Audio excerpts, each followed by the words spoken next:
ಇಲ್ಲ, ನಮ್ಮ ಪ್ರಕಾರನ ನಾವು ಯಾವ ದಾರಿಯಲ್ಲಿ ಹೋಗಬೇಕೋ ನಾವು ಹೋಗ್ತಾ ಇದ್ದೀವಿ. ಇದ್ರ ಬಗ್ಗೆ ಅಮಿತ್ ಶಾಜಿ ಸಾಹೇಬರು ಎಲ್ಲರೂ ಕೂಡ ಭಾಳ ಸ್ಪಷ್ಟವಾಗಿ ಹೇಳಿದರು. ನಾವು ಯಾವ ಇನ್ವೆಸ್ಟಿಗೇಷನ್ ಕೂಡ ಅಡ್ಡಪಡಿಸ್ತಾ ಇಲ್ಲ. ಎಲ್ಲ ಜನರು ಕೂಡ ಗೊತ್ತು, ಇಲ್ಲಿ ಪ್ರಧಾನಮಂತ್ರಿ ಅವ್ರ ಮೆಥಡಾಲಜಿ ಏನು, 10 ವರ್ಷ ಗವರ್ನೆನ್ಸ್ ಏನು ಎಲ್ಲರೂ ಗೊತ್ತು. ಅದೇ ಸ್ಪೀಡ್ನಲ್ಲಿ ಅದೇ ದಾರಿಯಲ್ಲಿ ಹೋಗ್ತಾ ಇದ್ದೀವಿ.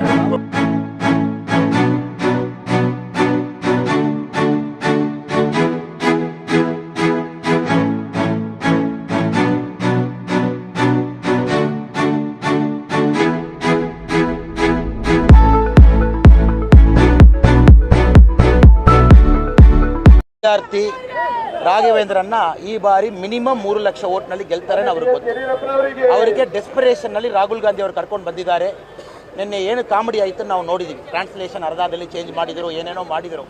ಅಷ್ಟು ಕಾಂಗ್ರೆಸ್ ಡಿಸಾರ್ಗನೈಸ್ಡ್ ಆಗಿದ್ದಾರೆ.